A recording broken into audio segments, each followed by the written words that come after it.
Hello दोस्तों, नमस्कार। स्वागत है एक बार फिर से आप सभी के अपने प्रिय चैनल पर। दोस्तों आपको बता दें जो अभी की सबसे बड़ी खबर आ रही है, जहां पर काटसान नियम पर भारत के लिए झुका अमेरिका तो खुश हुआ रशिया। जी हां दोस्तों, कहा पता चल गई कमजोरी। जी हां दोस्तों, और उससे भी बड़ी खबर आपको बताएंगे, जहां पर विदेश मंत्री जयशंकर जी की चीन को दो टूक कहा बॉर्डर पर सीमा समझौते का उल्लंघन कर रहा है चीन। जी हां दोस्तों, और साथ ही आपको बड़ी खबर बताएंगे, जहां पर प्रधानमंत्री नरेंद्र मोदी जी के पंजाब दौरे पर आतंकियों की नजर रच रहे बहुत बड़े हमले की साजिश। जी हां, खुफिया एजेंसियां हुई अलर्ट, पुलिस ने बढ़ाई चौकसी। बताएंगे दोस्तों क्या है सबसे बड़ी खबर दोस्तों पीएम मोदी जी की सुरक्षा को लेकर दोस्तों, और साथ ही साथ आपको बताएंगे जहां सीएम योगी जी को लेकर भी बड़ी खबर दोस्तों, जहां मुरादाबाद पुलिस के फेक अकाउंट से मैसेज हुआ वायरल, जिसमें लिखा है सीएम योगी जी का सिर काटने वाले को 2 करोड़ रुपए का इनाम। बताएंगे दोस्तों क्या है बड़ी खबर, उसके बाद पुलिस ने क्या एक्शन लिया है दोस्तों इस वाले को दोस्तों। तो हर तरह की जानकारी हम आपको भी बताने वाले हैं, तो आराम से बने रहेगा वीडियो के अंत तक। और अभी खबरों में आगे बढ़ने से पहले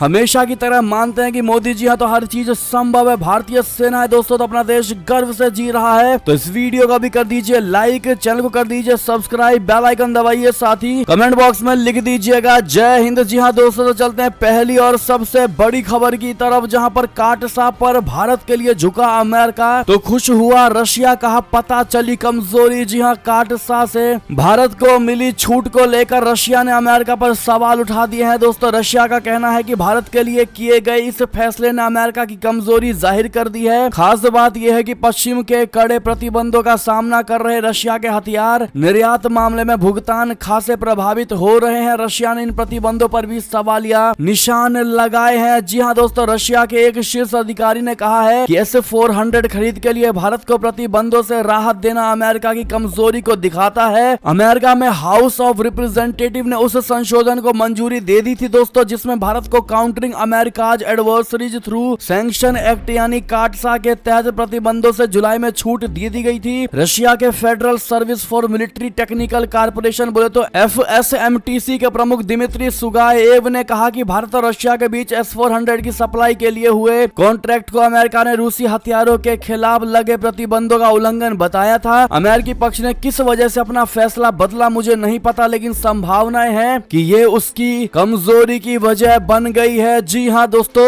यानी कि रशिया से S-400 की खरीद को लेकर दोस्तों अमेरिका ने भारत को परमिशन दिया, बाकी हर किसी को प्रतिबंधित किया गया है दोस्तों अमेरिका के द्वारा, लेकिन भारत ही एकमात्र ऐसा देश है दोस्तों जिसको इस प्रतिबंधित से छूट दे दी गई है, जिस पर दोस्तों अब रशिया ने भारत को लेकर अमेरिका की कमजोरी बताई है दोस्तों। इस पर आपकी जो भी राय हो कमेंट करके जरूर बताइएगा। क्या लगता है दोस्तों आपको, क्यों अमेरिका ने भारत को S-400 की डील पर रशिया के लिए काटसा में छूट दी होगी दोस्तों? जो भी आपको लगता है रशिया को जवाब जरूर दीजिएगा आप लोग दोस्तों। जिस प्रकार से अमेरिका को भी भड़काने की कोशिश की जा रही दोस्तों, जबकि इस बात पर कोई खबर ही नहीं होनी चाहिए थी दोस्तों, उसके बावजूद भी इस बात का बतंगड़ बनाया जा रहा है दोस्तों। ऐसे में आपकी राय तो बनती है और इस वीडियो को अधिक से अधिक शेयर कर दीजिएगा दोस्तों। व्हाट्सएप, फेसबुक, ट्विटर पर बात करें अगली और बड़ी खबर की तरफ, जहां पर बॉर्डर पर सीमा समझौते का उल्लंघन कर रहा है चीन। जी हाँ, विदेश मंत्री जयशंकर की दो टूक बता दें। भारत के विदेश मंत्री एस जयशंकर ने चीन को लेकर एक बार फिर बड़ा बयान दिया है दोस्तों। जयशंकर जी ने कहा है कि चीन सीमा समझौते का उल्लंघन कर रहा है और स्पष्ट रूप से इन समझौतों को दरकिनार कर रहा है। विदेश मंत्री रविवार को ब्राजील में कम्युनिटी प्रोग्राम को संबोधित कर रहे थे दोस्तों। जयशंकर जी ने ब्राजील के साओ पाउलो में भारतीय समाज के साथ बातचीत में ये बात कही। उन्होंने कहा कि रिश्ते भरोसे की बुनियाद पर बनते हैं, एक दूसरे का सम्मान ही रिश्ते को आगे बढ़ाता है। किसी रिश्ते को मजबूती देने के लिए एक दूसरे के सम्मान की जरूरत होती है, मगर चीन के मामले में ऐसा नहीं है। चीन ने बॉर्डर पर सीमा समझौते का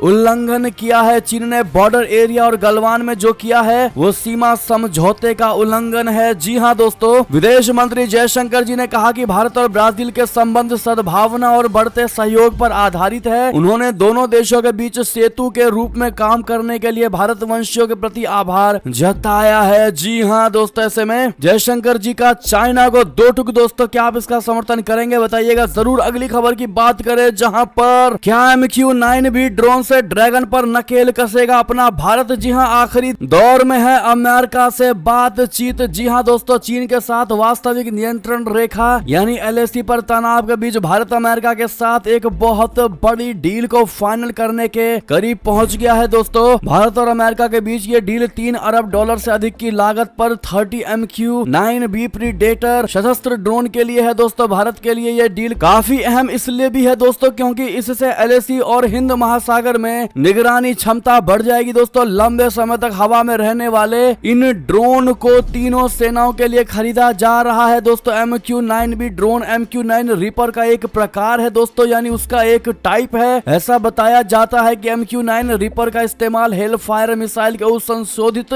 संस्करण को दागने के लिए किया गया था जिसने पिछले महीने काबुल में अलकायदा सरगना अयमान अल जवाहिरी को मार गिराया था। रक्षा प्रतिष्ठान के आधिकारिक सूत्रों ने बताया है कि रक्षा क्षेत्र की प्रमुख अमेरिकी कंपनी जनरल एटॉमिक्स की ओर से निर्मित ड्रोन की नई दिल्ली और वॉशिंगटन के बीच सरकारी स्तर पर खरीद के लिए बातचीत चल रही है दोस्तों। उन्होंने उन रिपोर्ट को खारिज कर दिया जिनमें कहा गया है कि इस सौदे पर अब बातचीत नहीं चल रही है। बढ़ते अगली खबर की तरफ दोस्तों, जहां पर आतंकवाद का ठप्पा लगाना चाहता है भारत। जी हां, मुंबई हमले जैसी साजिश के दावों पर बिफरा पाकिस्तान दोस्तों। भारत में मुंबई हमले जैसी साजिश रचने के दावों पर पाकिस्तान ने तीखी प्रतिक्रिया दी है दोस्तों। पाकिस्तानी विदेश कार्यालय ने कहा है कि मीडिया में भारत के खिलाफ कथित आतंकी साजिश के दावे पूरी तरह से बेबुनियाद और झूठे हैं। उन्होंने कहा कि कुछ घटनाओं को भारत के खिलाफ कथित आतंकी साजिश के रूप में पेश किया गया था। विदेश कार्यालय ने आरोप लगाया है कि भारत अंतर्राष्ट्रीय स्तर पर पाकिस्तान पर आतंकवाद का ठप्पा लगाने की कोशिश कर रहा है। बयान में यह भी कहा गया है कि पाकिस्तान के खिलाफ आतंकवाद का विमर्श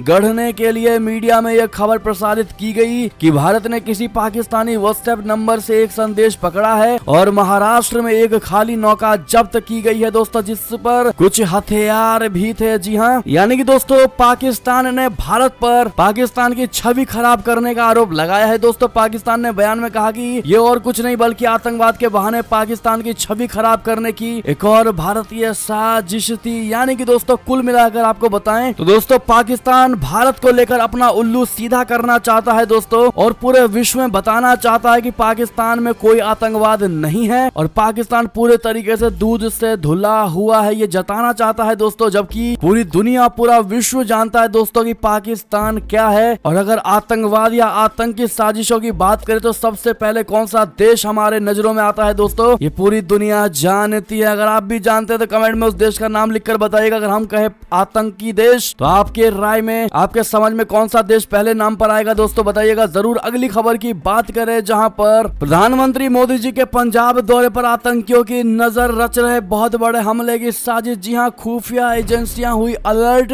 पुलिस ने बढ़ा दी चौकसी। बड़ी खबर दोस्तों, मुंबई में 26/11 जैसे आतंकी हमले की धमकी के बाद अब पंजाब में भी आतंकी हमले का खतरा मंडरा रहा है दोस्तों। खुफिया एजेंसियों को मिले इनपुट के अनुसार आतंकियों ने चंडीगढ़ और मोहाली में आतंकी हमले की साजिश रची है दोस्तों। सबसे बड़ी बात यह है कि खुफिया एजेंसियों ने इस अलर्ट को तब जारी किया है जब प्रधानमंत्री नरेंद्र मोदी जी बुधवार बोले तो 24 अगस्त 2022 को पंजाब दौरे पर जाने वाले हैं। मीडिया रिपोर्ट्स में बताया गया है कि पाकिस्तान की खुफिया एजेंसी ISI के इशारे पर चंडीगढ़ और मोहाली के बस स्टैंड पर आतंकी हमले की साजिश रची गई है। इस अलर्ट के बाद पंजाब पुलिस से लेकर तमाम जांच एजेंसियां सक्रिय हो गई है दोस्तों। इसके अलावा ये भी कहा जा रहा है कि पंजाब के 10 राजनेता भी आतंकियों के निशाने पर हैं। खुफिया एजेंसी द्वारा दी गई लिस्ट में पंजाब के पूर्व उप मुख्यमंत्री सुखजिंदर रंधावा, पूर्व मंत्री गुरकीरत कोटली, धर्मिंदर पिंकी और विजयइंदर सिंगला का नाम भी शामिल है। जी हाँ दोस्तों, ऐसे में कुछ भी सही दोस्तों, हमारे खुफिया एजेंसियों को इसकी खबर पहले से ही लग गई है दोस्तों और हम सबको अपने खुफिया तंत्रों पर पूरे तरीके से भरोसा, अपने डिफेंस सिस्टम पर पूरा भरोसा है दोस्तों। इस बड़े हमले और बड़े साजिश को हमारी डिफेंस सिस्टम नाकाम जरूर करेगी दोस्तों। और आप सभी से रिक्वेस्ट है कमेंट सेक्शन में लॉन्ग लिव मोदी जी कहना मत भूलिएगा दोस्तों, ताकि आपकी प्रार्थना से हमारे प्रधानमंत्री नरेंद्र मोदी जी की उम्र दोस्तों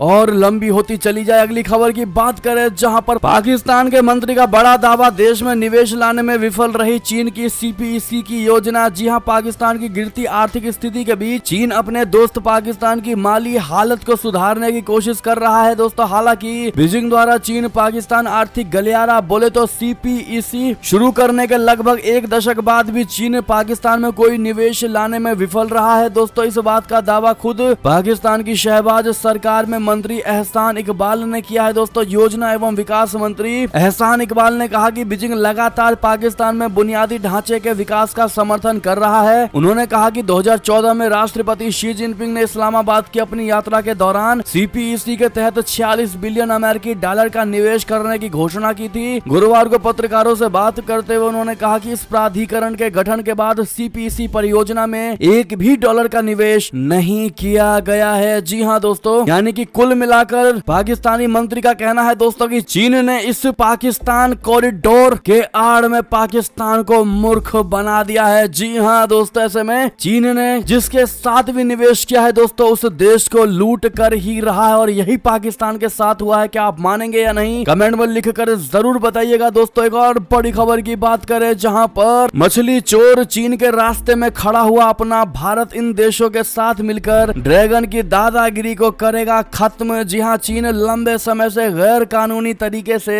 हिंद प्रशांत क्षेत्र में मछलियों का अवैध शिकार करके मोटा मुनाफा कमाता रहा है। दोस्तों वो अपने खिलाफ उठने वाली आवाज को या तो दबा देता है या अनसुना कर देता है, लेकिन अब क्वाड सदस्य देश भारत प्रशांत क्षेत्र में चीन के अवैध तरीके से मछली पकड़ने पर लगाम कसने की तैयारी में है। इसके लिए चारों देश सिंगापुर और भारत में निगरानी केंद्रों को जोड़ने वाली उपग्रह ट्रैकिंग तकनीक का उपयोग करने वाले हैं। दोस्तों द HK पोस्ट की एक रिपोर्ट के अनुसार दुनिया में मछलियों की आपूर्ति श्रृंखला को प्रभावित करने में चीन सबसे बड़ी समस्या है। वो हिंद प्रशांत क्षेत्र में इतनी मछलियां पकड़ ले रहा है दोस्तों कि चीनी तट के पास मछली के स्टॉक के समाप्त होने का खतरा है। चीन के बड़े जहाज अवैध रूप से मछली पकड़ते हैं। इस दौरान वो समुद्री संसाधनों का अत्यधिक दोहन करते हैं, भारी मात्रा में खुद मछलियां पकड़कर स्थानीय नावों के लिए बहुत कम मौके मछली पकड़ने के लिए छोड़ते हैं। ऐसे में जो बड़ी खबर है दोस्तों, चीन की इस दादागिरी पर अंकुश लगाने के लिए क्वाड देशों ने योजना बनाई है। यूके स्थित मीडिया के अनुसार क्वाड निगरानी केंद्र व ट्रैकिंग सैटेलाइट को मिलाकर ऐसी व्यवस्था बनाने जा रहा है जो चीनी जहाजों के अनधिकृत क्षेत्रों में प्रवेश की जानकारी तुरंत दे देगी। दोस्तों क्वाड मैरीटाइम इनिशिएटिव सिंगापुर व भारत के निगरानी केंद्रों को जोड़ने जा रहा है, जिससे इससे उन चीनी जहाजों का भी पता चल जाएगा जो पकड़ में आने से बचने के लिए अपने ट्रांसपोंडर व इंजन बंद कर लेते हैं। एक और बड़ी खबर की बात करें दोस्तों, जहां पर भारत ने अफगानिस्तान को भेजी मेडिकल सामग्रियों की 10वीं खेप 5 लाख कोरोना वैक्सीन और कई जीवन रक्षक दवाएं भी इसमें शामिल। जी हां, अब तक भेजे 32 टन दवाइयां सामग्रियां। जी हां, कई मौकों पर विश्व समाज को ये देखने को मिला है कि भारत के लिए मानवीय संवेदनाएं हमेशा ही सबसे ऊपर रही हैं दोस्तों, और यही सबसे बड़ा कारण है कि अपने पड़ोसी देशों से लेकर सुदूर देशों तक जहां भी समस्याएं उत्पन्न होती है वहां मदद के लिए भारत का हाथ जरूर पहुंच जाता है। दोस्तों हालिया उदाहरण अफगानिस्तान का है, जिसे भारत सरकार द्वारा चिकित्सा सहायता सामग्रियां भेजी गई हैं। दोस्तों भारत सरकार द्वारा ये चिकित्सा सामग्री शनिवार को काबुल के इंदिरा गांधी हॉस्पिटल को सौंपी गई। दोस्तों इसके संबंध में विदेश मंत्रालय द्वारा कहा गया है कि भारत ने मानवीय सहायता के रूप में चिकित्सा सामग्री की 10वीं खेप भेज दी है। जी हाँ, गौरतलब है कि संयुक्त राष्ट्र संघ बोले तो यूनाइटेड नेशन द्वारा दी गई अपील के बाद से अब तक भारत ने 32 टन चिकित्सा सहायता सामग्री अफगानिस्तान के लोगों के लिए भेजी है। दोस्तों एक और खबर की बात करें, जहां चीन की धमकी को दरकिनार करके अमेरिकी गवर्नर भी पहुंचे ताइवान। जी हां, चीन के सैन्य अभ्यास व धमकी को दरकिनार करके अमेरिकी नेताओं का ताइवान दौरा जारी है। अमेरिकी स्पीकर नैन्सी पेलोसी व सांसदों के दौरे के बाद रविवार को अमेरिकी राज्य इंडियाना के गवर्नर इरिक होलकाम्ब भी ताइवान पहुंचे हैं दोस्तों, और इसी बीच ताइवान ने कहा है कि रविवार को भी उसने 12 चीनी विमानों और 5 पोतों को ट्रैक किया है। दोस्तों इनमें से 5 पोतों ने ताइवानी स्ट्रेट के बैरियर लाइन को पार किया। दोस्तों अमेरिकी प्रतिनिधि सभा के अध्यक्ष नैन्सी पेलोसी और उसके बाद सांसदों के दूसरे प्रतिनिधि मंडल की ताइवान यात्रा के बाद अब अमेरिका के इंडियाना राज्य के गवर्नर इरिक होलकाम्ब की यात्रा से ताइवान में फिर हलचल बढ़ गई है। एक और खबर की बात करें, जहां पर पल भर में तबाह होंगी चीन की मिसाइलें, अमेरिका की नौसेना ने पहली बार तैनात किया खतरनाक लेजर गन। जी हां दोस्तों, ताइवान की वजह से चीन और अमेरिका भी आमने सामने हैं। इस तनाव के बीच ही अमेरिकी नौसेना को एक ऐसा ताकतवर हथियार मिला है जो पल भर में ही दुश्मन की छुट्टी कर देगा। अमेरिकी नौसेना ने अपने एक ताकतवर डिस्ट्रॉयर अपनी पहली operational anti missile laser gun install की है दोस्तों, और इसे आने वाले कुछ सालों में टेस्ट किया जाना है। इस गन के हिलियोस का नाम दिया गया है दोस्तों, और लॉकहीड मार्टिन की तरफ से डेवलप किया गया है। इस लेजर गन को अमेरिकी नौसेना के डिस्ट्रॉयर USS प्रेबल पर इंस्टॉल किया गया है। ये एक high energy tactical laser weapon है और पहली बार है जब अमेरिकी नौसेना को यह हथियार पुरस्कार मिला है दोस्तों। साथ ही साथ बड़ी खबर की बात करें जहां भारत के रुख को लेकर सिंगापुर के प्रधानमंत्री ने कही बड़ी बात। जी हां दोस्तों, कहा हमारे हित दूसरों से अलग है। जी हां, सिंगापुर के प्रधानमंत्री ली सीन लुंग ने रविवार को रशिया यूक्रेन जंग में भारत के रुख की निंदा की है दोस्तों। उन्होंने कहा कि भारत ने यूक्रेन पर रशिया के हमले की निंदा करने वाले संयुक्त राष्ट्र के प्रस्ताव पर मतदान से इसलिए परहेज किया क्योंकि वो मॉस्को से सैन्य उपकरण खरीदता है। उन्होंने सिंगापुर के नागरिकों से मंदारिन में अपने वार्षिक संबोधन के दौरान ये बातें कही है दोस्तों। प्रधानमंत्री ली सीन लुंग ने अपने संबोधन में कहा कि आसियान में सबसे छोटा राष्ट्र होने के नाते सिंगापुर के हित और विचार स्वाभाविक रूप से दूसरों से अलग हैं। इसलिए सिंगापुर ने न केवल रशिया के आक्रमण की स्पष्ट रूप से निंदा की है बल्कि रशिया पर हम अपने लक्षित प्रतिबंध लगाने के लिए भी आगे बढ़ गए हैं। जी हां दोस्तों, बात करें बड़ी खबर की जहां इमरान खान के भाषणों के सीधे प्रसारण पर रोक एक दिन पहले अधिकारियों को दी थी धमकी। जी हां दोस्तों, पाकिस्तान के पूर्व प्रधानमंत्री इमरान खान के भाषणों के सीधे प्रसारण पर रोक लगा दिया गया है और ये रोक उस समय लगाया गया जब कुछ घंटे पहले खान ने इस्लामाबाद में एक रैली को संबोधित करते हुए सरकारी प्रतिष्ठानों और सरकारी अधिकारियों को धमकी दी थी। इस्लामाबाद में रैली कर रहे भाषणों पर रोक तत्काल प्रभाव से अमल में आ गया है दोस्तों। इमरान खान ने शनिवार को इस्लामाबाद में एक जनसभा में शीर्ष पुलिस अधिकारियों, एक महिला मजिस्ट्रेट, पाकिस्तान के निर्वाचन आयोग और राजनीतिक विरोधियों के खिलाफ मुकदमे दर्ज कराने की धमकी दी थी। उन्होंने अपने सहयोगी शहबाज गिल के साथ हुए बर्ताव को लेकर ये धमकी दी दोस्तों, जिन्हें राजद्रोह के आरोप में पिछले सप्ताह गिरफ्तार किया गया था। अगली खबर की बात करें जहां पर जापान के प्रधानमंत्री फूमियो किशिदा कोरोना से संक्रमित। प्रधानमंत्री मोदी जी ने भी कही बात। बता दें, जापान के प्रधानमंत्री फूमियो किशिदा कोविड पॉजिटिव आए हैं दोस्तों। उन्हें कोविड के हल्के लक्षण हैं। उन्होंने खुद को आइसोलेट कर लिया है। प्रधानमंत्री फूमियो किशिदा के कार्यालय के हवाले से ये जानकारी दी गई है दोस्तों। प्रधानमंत्री नरेंद्र मोदी जी ने ट्वीट करके जापान के प्रधानमंत्री फूमियो किशिदा के कोविड से शीघ्र स्वस्थ होने की कामना की है दोस्तों। आप पीएम मोदी जी का ये ट्वीट भी देख पा रहे होंगे जिसमें इन्होंने साफ साफ लिखा है, wishing my friend prime minister Fumio Kishida a speedy recovery from कोविड-19। जी हाँ दोस्तों, ऐसे में आप सभी से रिक्वेस्ट है दोस्तों, आप भी इनको जल्द से जल्द कोविड-19 से रिकवर होने के लिए कामना करते हुए दोस्तों कमेंट में जरूर लिख दीजिएगा फूमियो किशिदा को लेकर। साथ ही साथ बड़ी खबर की बात करें जहां पर पुतिन का ब्रेन, यूक्रेन युद्ध के मास्टर माइंड अलेक्जेंडर की बेटी की मौत, कार धमाके में गई जान। जी हाँ, रशिया के राष्ट्रपति व्लादिमीर पुतिन का ब्रेन यानी दिमाग कहे जाने वाले अलेक्जेंडर दुगिन की बेटी दारिया की कार धमाके में हत्या हो गई है। खबर यह है कि हादसा राजधानी मॉस्को के बाहर शनिवार रात को हुआ है दोस्तों। माना जा रहा है कि ये विस्फोट अलेक्जेंडर के लिए लगाया गया था जिसका शिकार उनकी बेटी हो गई है दोस्तों। खबर यह है कि दारिया की कार में मॉस्को क्षेत्र के ओदिन सोस्की डिस्ट्रिक्ट में आग लग गई थी। अलेक्जेंडर रूसी फिलोसफर और राजनीतिक विश्लेषक हैं, वो भी घटना स्थल पर पहुंच गए थे। मीडिया में जारी वीडियोस में नजर आ रहा है कि हादसे को देखकर वो स्तब्ध रह गए। खास बात यह है कि दुगिन पर साल यूरोपियन यूनियन, अमेरिका और कनाडा प्रतिबंध लगा चुके हैं दोस्तों। अगली खबर की बात करें जहां पर मुरादाबाद पुलिस के फेक अकाउंट से मैसेज हुआ वायरल। प्रोफाइल में पाकिस्तानी झंडा और मैसेज था, सीएम योगी का सिर काटने वाले को 2 करोड़ का इनाम। जी हां दोस्तों, उत्तर प्रदेश के मुख्यमंत्री योगी आदित्यनाथ की हत्या के लिए एक फेसबुक पोस्ट में इनाम का ऐलान करने का मामला प्रकाश में आया है दोस्तों। पोस्ट में लिखा गया है कि जो कोई भी सीएम योगी आदित्यनाथ का सिर काटकर लाएगा उसे 2 करोड़ रुपए का इनाम मिलेगा। जी हां दोस्तों, ये खबर ओप इंडिया से हम आपको बता रहे हैं दोस्तों। इस मैसेज के वायरल होने के बाद आरएसएस की महिला कार्यकर्ता आयुषी माहेश्वरी ने मुरादाबाद पुलिस में शिकायत दी। मैसेज देखते ही पुलिस सख्ते में आ गई दोस्तों। शिकायत पर संज्ञान लेते हुए अब पुलिस अपनी कार्यवाही कर रही है। 2 लोगों को हिरासत में लेकर पूछताछ की गई है दोस्तों। मीडिया रिपोर्ट्स के अनुसार जिस फेसबुक अकाउंट से धमकी देने का काम हुआ वो आत्म प्रकाश पंडित के नाम पर है। जब पुलिस ने आत्म प्रकाश को बुलाकर पूछताछ की तो उन्होंने बताया कि उन्हें इस मैसेज के बारे में कुछ नहीं पता। उन्होंने अपनी ओर से ऐसा कुछ अपलोड नहीं किया। जी हां दोस्तों, पूछताछ के बाद एसएसपी के निर्देश पर सिविल लाइंस पुलिस ने अज्ञात के खिलाफ धारा 153, 505, 2 एवं 67 एक्ट के तहत केस दर्ज किया है। तो वहीं पूरी साइबर सेल को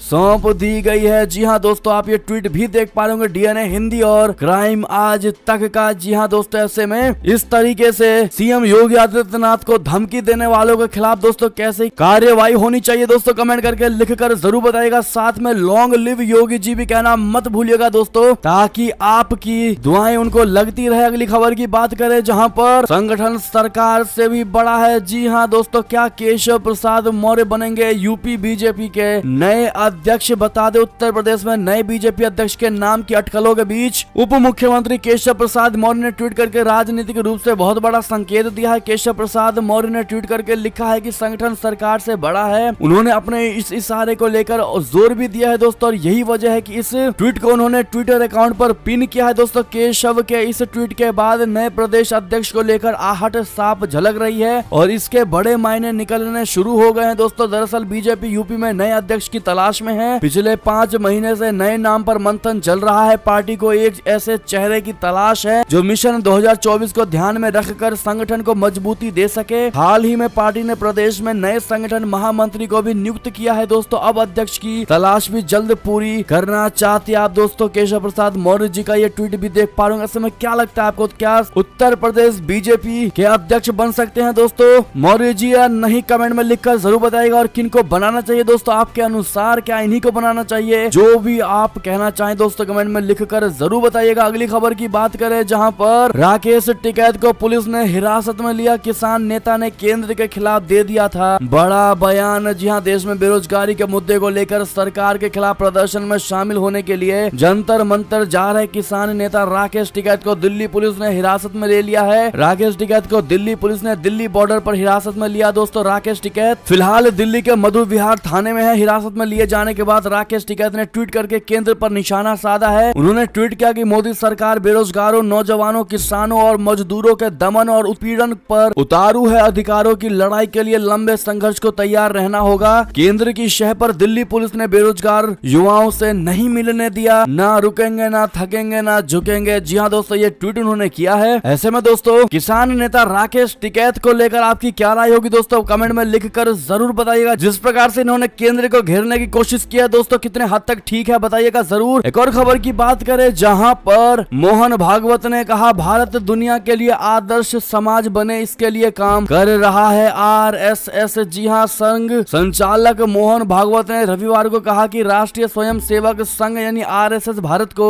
दुनिया के लिए आदर्श समाज बनाने की दिशा में काम कर रहा है। उन्होंने कहा कि आरएसएस समाज को एकजुट करने और उसकी भलाई के लिए काम कर रहा है। उन्होंने कहा कि ऐसा करना इसलिए जरूरी है ताकि भारत संपूर्ण विश्व के लिए एक आदर्श समाज बन सके। जी हां, आरएसएस प्रमुख ने कहा कि समाज जब एक वातावरण में एक मन और संकल्प को लेकर खड़ा होता है तो वास्तव में उसी को समाज कहते हैं। समाज यानी सहयोग से इकट्ठा हुए लोग नहीं है, बल्कि समाज वो है जिसके सामने एक सम्मान उद्देश्य है। जी हाँ दोस्तों, अगली खबर की बात करें जहां पटना में नीतीश कुमार के काफिले पर बड़ा हमला, पथराव में गाड़ियों के शीशे भी टूटे। जी हाँ, बिहार के मुख्यमंत्री नीतीश कुमार के काफिले पर पटना में हमला हुआ है दोस्तों। हालांकि बताया ये जा रहा है कि जिस वक्त ये हमला हुआ उस समय नीतीश कुमार काफिले का हिस्सा नहीं थे। उस वक्त काफिले में सिर्फ उनके सुरक्षा कर्मी मौजूद थे। जानकारी के मुताबिक नीतीश के काफिले पर पथराव की जानकारी और इस हमले में नीतीश कुमार की गाड़ी के शीशे भी तोड़ दिए गए हैं। जी हाँ दोस्तों, माना यह जा रहा है कि ये हमला बिहार में हुए हालिया सत्ता परिवर्तन से जुड़ा है। नीतीश कुमार ने जब से बिहार में एनडीए का साथ छोड़कर महागठबंधन के साथ मिलकर सरकार बनाई है, तभी से राज्य में उनका जबरदस्त विरोध हो रहा है दोस्तों। उनको दल बदलू कहा जा रहा है, जहां फायदा वहां मुड़ जाए ऐसा बताया जा रहा है दोस्तों। आपको बता दें नीतीश कुमार ने हाल ही में एनडीए के साथ गठबंधन को खत्म करके आरजेडी और कांग्रेस के साथ मिलकर सरकार बना ली। ऐसे में दोस्तों लोगों का गुस्सा नीतीश कुमार के खिलाफ भड़कता और उठता नजर आ रहा है दोस्तों, क्योंकि लोगों ने बहुत कुछ सोचकर दोस्तों अपने अरमानों के साथ